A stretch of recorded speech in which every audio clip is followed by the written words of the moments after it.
Good day, everyone. We greet our chaplain, Father Joseph, those who are here at Greenbelt Chapel. We greet everyone, Happy Father's Day. And I would like to thank all of you for inviting me, having me with you today to reflect on the occasion today, Father's Day, and connect it with St. Joseph. Now, since it is also the year of St. Joseph, I was given the task to talk or reflect on St. Joseph and fatherhood, because today is Father's Day, and this is the year of St. Joseph, so we shall reflect on St. Joseph and fatherhood. Well, they are not completely unrelated concepts, because St. Joseph, as we all know, is also a father. He was known to be the true father of Jesus during his time. If you remember that gospel passage when Jesus was speaking, reading in the synagogue in Nazareth, his fellow people from Nazareth, his townmates, recognized him as the son of the carpenter. Is he not the son of the carpenter? Also, we know, while the people during his time knew that St. Joseph was the true father of Jesus, we know that he is not the true father of Jesus, and yet now we recognize St. Joseph as the foster father of Jesus. And also, Pope Francis sees in St. Joseph the image of a father more than he sees his other roles. When Pope Francis declared this year as a year of St. Joseph, he issued an apostolic letter where he reflected on St. Joseph as a father. He saw the role of St. Joseph as a father to Jesus. For our reflection, I think there is no better source than the latest document of the Church on St. Joseph. Pope Francis, on declaring this year a special year of St. Joseph, issued, as I said, an apostolic letter. And the title of that apostolic letter is Patris Corde, translated into English as With a Father's Heart. And actually, that apostolic letter and the declaration of the special year of St. Joseph was to mark the 150th anniversary of the declaration of the Church of St. Joseph as patron of the Universal Church by Pope Pius IX in 1870. 150th anniversary of the proclamation of St. Joseph as patron of the Universal Church. So, the role of St. Joseph that we are actually celebrating, 150th anniversary, is his role as patron of the Universal Church. But Pope Francis opted to reflect on the fatherhood of St. Joseph, his role as a father to Jesus. Now, before Patris Corde, there was an apostolic exhortation by Pope John Paul II. He issued that in the year 1989.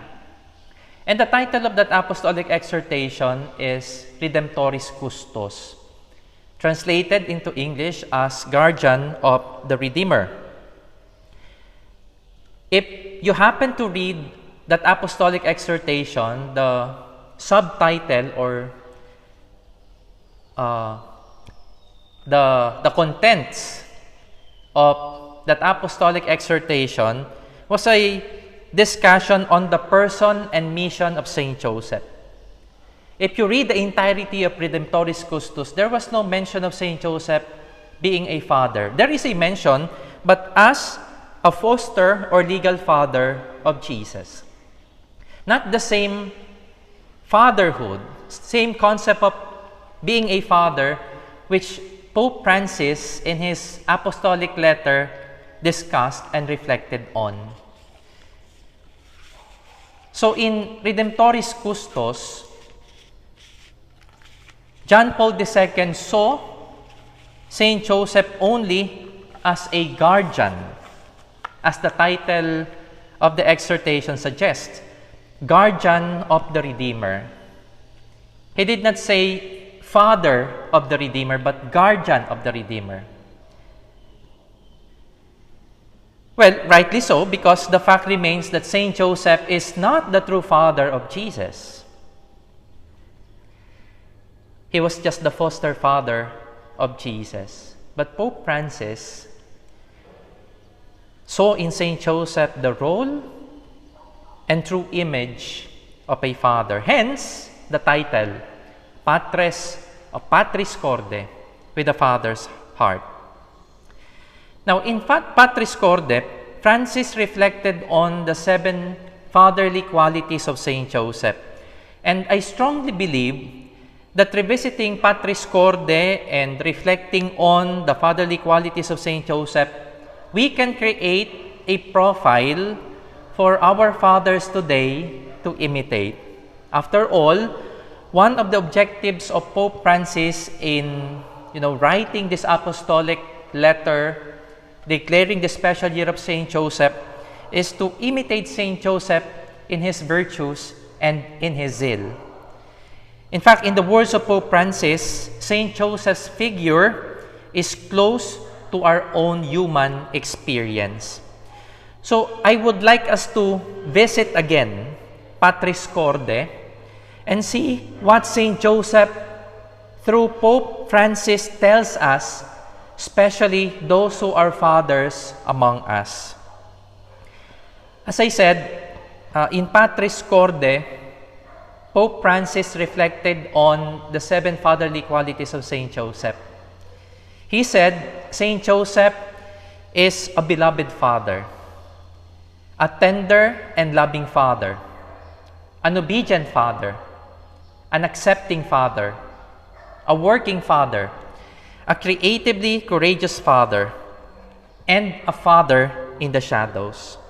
So, for today, in our reflection, let us reflect on them, on the 7 fatherly qualities of Saint Joseph, one by one. First, Saint Joseph, according to Pope Francis, is a beloved father.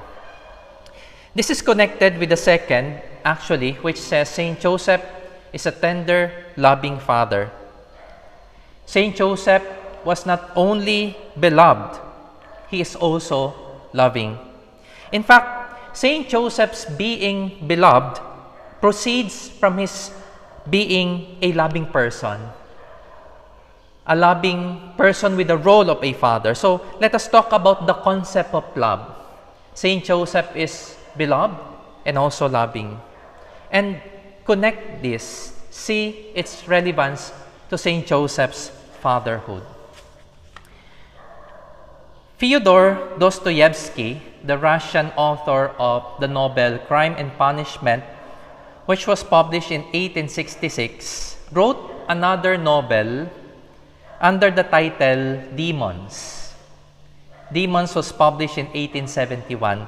And we find in Demons these words of the author, Dostoevsky.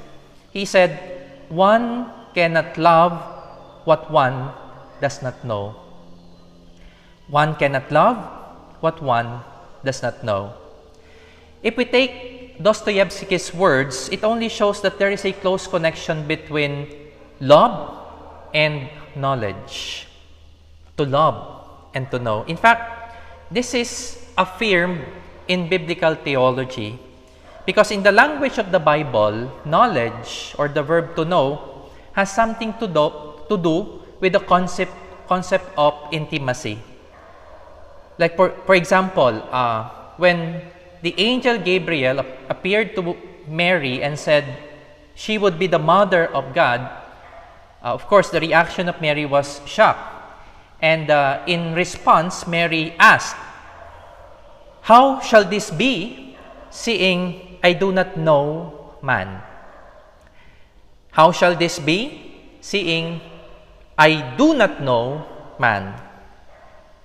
The old versions of the English Bible use the verb to know to express intimacy, because when Mary said to the angel, how shall this be? Seeing, I do not know man, we know the meaning. She had no relations with any man yet. Therefore, we can claim that we cannot love someone whom we do not really know. That for us to prove we love someone, either we know him or her, or at least we want to know more him or her. Well, we cannot doubt that Saint Joseph loved. We cannot doubt the love of Saint Joseph. If love does not exist in Saint Joseph, he should not be venerated as a saint in the first place. It is love that makes a saint, inasmuch as God is love, according to the first letter of John. But the fact that he is the greatest of the saints next to Mary, we cannot doubt the love in Saint Joseph. And if Saint Joseph loved Mary and Jesus, and he is beloved by the same, and following the connection between love and knowledge, we are certain that Saint Joseph fully knows Mary and Jesus. He knows everything about them. If we try to connect knowledge and love, Saint Joseph being a loving person and a beloved person, Saint Joseph, Mary also, and Jesus must know each other deeply. Now, what does this tell us, fathers among us? What insights do we get from this? Well, when you are asked, do you love your children? If that question is thrown to you right now, what would be your answer? I presume every father among us would give a definite yes. Yes, I love my children. Yes, we profess our love for our children, but do we really love them in the sense of what we are reflecting on here? Do we really know our children? Do we know their very being, their likes and dislikes, their needs and their longings? Or because of our busy schedule, our work, our personal activities, we do not even have time to check on our children. Now, let us think about this. If our children is known to other person more than to us, then maybe this is a wake-up call. When the friends of our children know more our children than we do our children, then we have to think, do we really know our children that we claim we love them? Let us think about this, because knowledge and love are so connected to each other. The third and the fourth fatherly qualities of Saint Joseph in Patris Corde are also connected to each other. Saint Joseph, according to Pope Francis, is an obedient father and also an accepting father. Now, it seems ironic that Pope Francis described Saint Joseph or the fatherhood of Saint Joseph using the concept of obedience, using the word obedient. Normally, obedience does not apply to fathers, but to children, as children should be obedient to their parents, to their fathers, and not the other way around. So we often hear obedient sons, obedient daughters, obedient children, but never heard of obedient father. But how was Saint Joseph obedient? How did Pope Francis come up with that idea in his reflection that Saint Joseph is an obedient father? Well, Saint Joseph's obedience consists in his submission to God. He plays the role of a father, someone who his child, Jesus, is obedient to. But he is also obedient to God. In fact, Saint Joseph's fatherhood to Jesus in the first place was all about his obedience to the will of God. Remember that gospel story when Saint Joseph was thinking about what to do when he discovered Mary was pregnant already, even before they got married.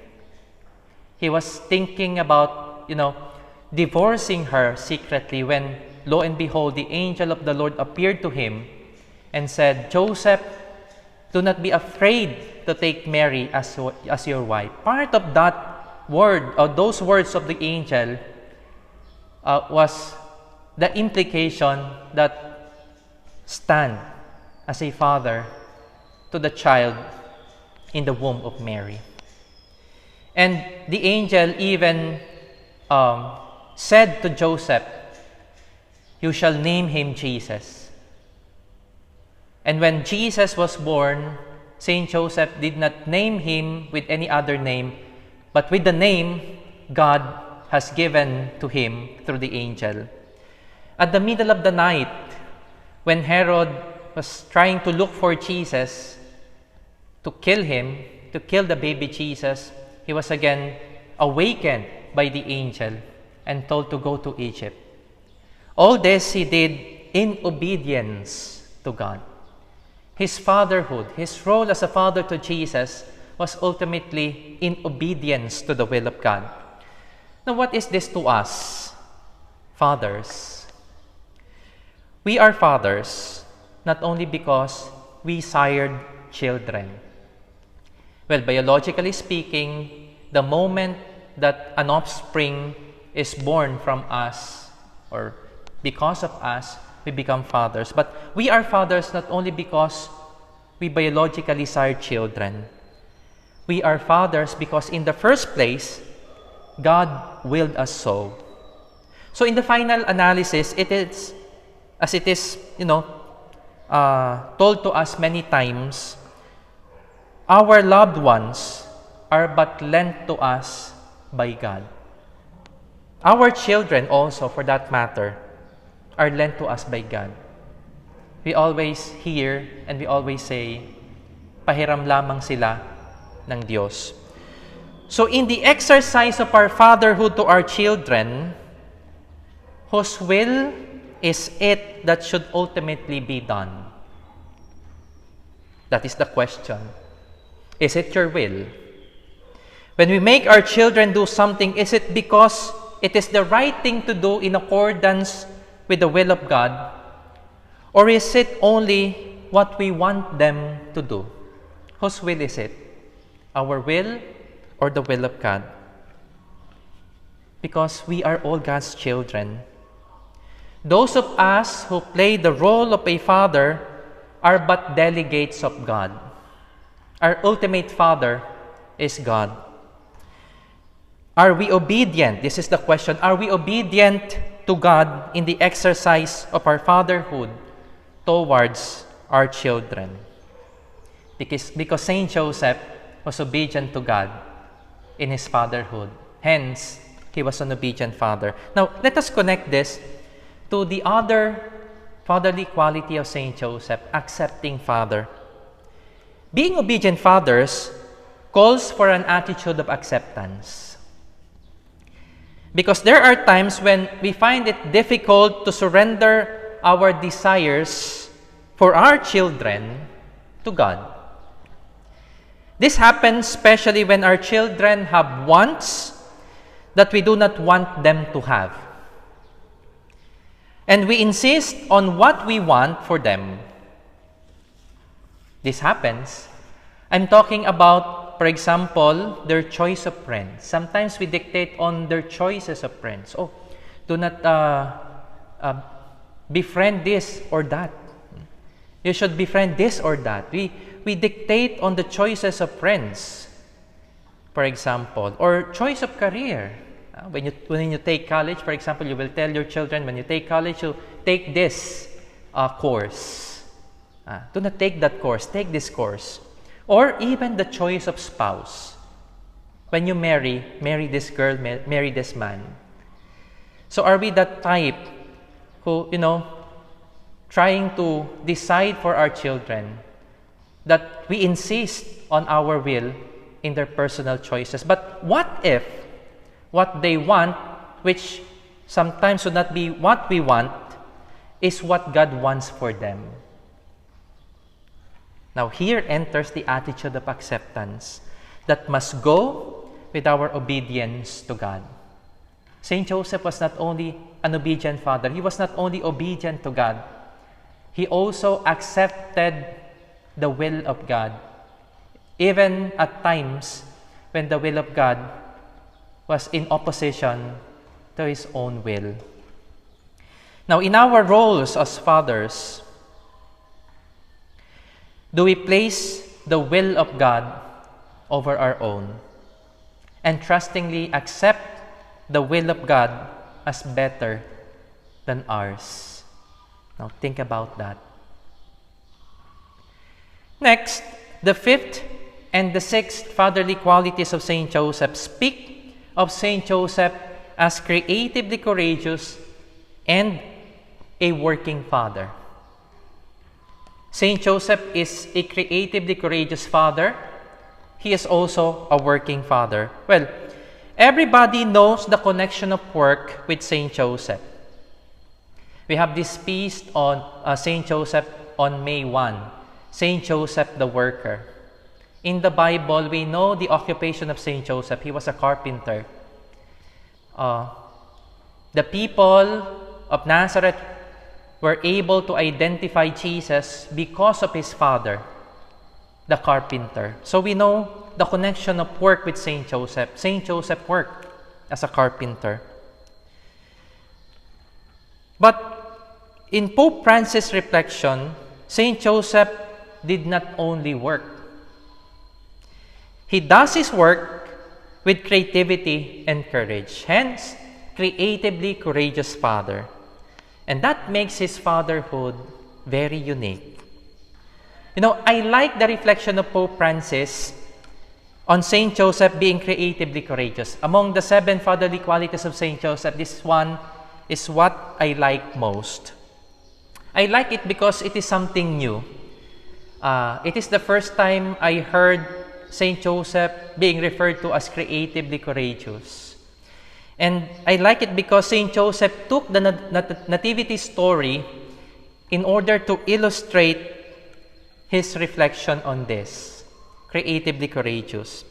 And in Patris Corde, he said the following words, and I quote, "Arriving in Bethlehem and finding no lodging where Mary could give birth, Joseph took a stable and, as best he could, turned it into a welcoming home for the Son of God to come into the world." You see how creatively courageous St. Joseph was.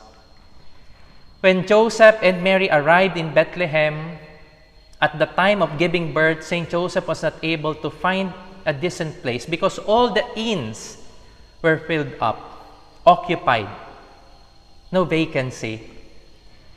So, it was a moment of decision for St. Joseph. And his courage was tested because if someone in the same situation would, experience the same thing, I don't know what would they feel, what that person would feel. So St. Joseph's courage was tested. Nothing was available to be a decent place, but what he did was the stable, to turn it into something decent. A stable which is for the animals, not intended for human beings, to be a place for human beings. But St. Joseph turned it, created it, transformed it into something suitable, not only for human being, but for the Son of God. So that's how creative St. Joseph was. And his creativity is coupled with courage, because it took him courage in order to, think of transforming the stable into a suitable place. He was creatively courageous. And, trying to deepen this illustration and reflection, Pope Francis said, the carpenter of Nazareth, who was able to turn a problem into a possibility by trusting always in divine providence. So what St. Joseph did in that particular story was to turn a problem. There was a problem, no place for Mary to lay and give birth to Jesus. He turned the problem into a possibility. And he was able to do this because he trusted in God. He trusted in divine providence.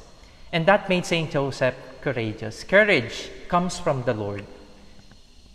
Courage is given by the Lord.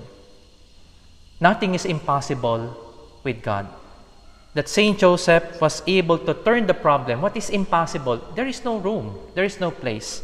But it was made possible because of the grace of God. Now, reflecting on St. Joseph as creatively courageous and working father, we see in St. Joseph someone who trusts in God. Someone who involves God in his affairs. So what does this tell us, fathers among us? Well, we are used to seeing more women than men in churches. There were times when I would administer the sacrament of baptism with only the mother of the child present. And when I would inquire about the father being absent, well, they would often say the father is at home. Either the father is already drunk, or because attending church activities is not his cup of tea. We used to seeing more women than men in churches and in church activities. Well, matters about God is not only for women or mothers. They're for everyone, men and women. And if we think, the fathers among us, men among us, if we think that church activities or going to the church is only a matter for women, then we are mistaken.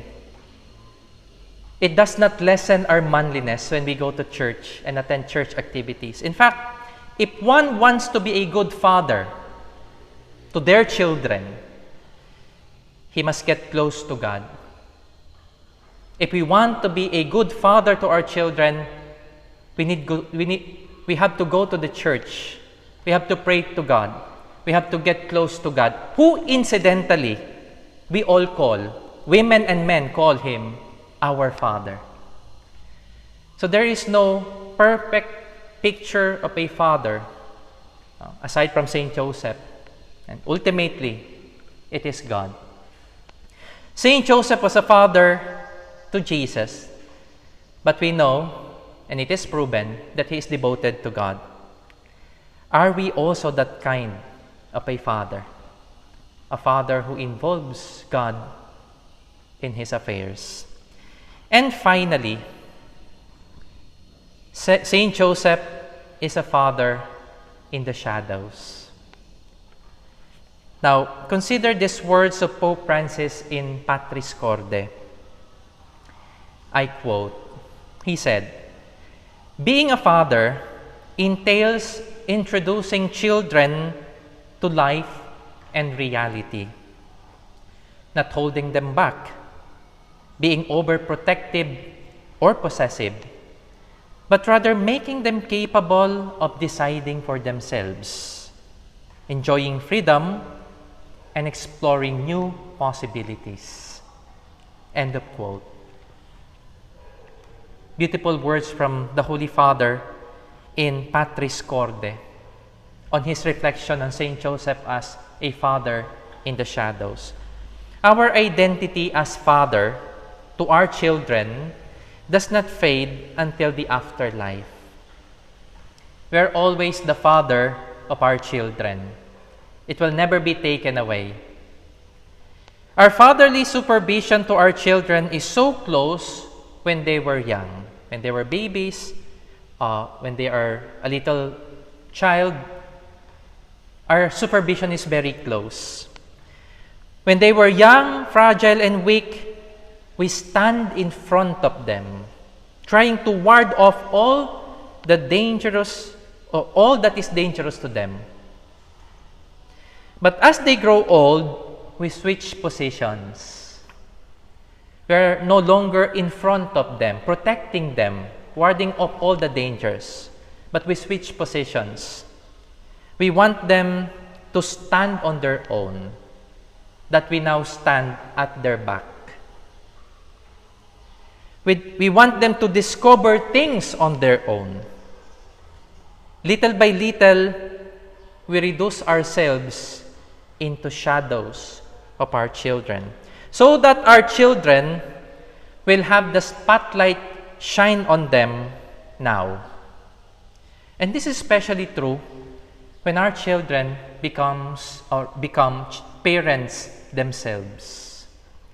Now, are there fathers among us here who, even if their children have long been married and with their own family already, still meddle in their affairs? Better think over that practice, because Saint Joseph was not that kind. He is a father in the shadows.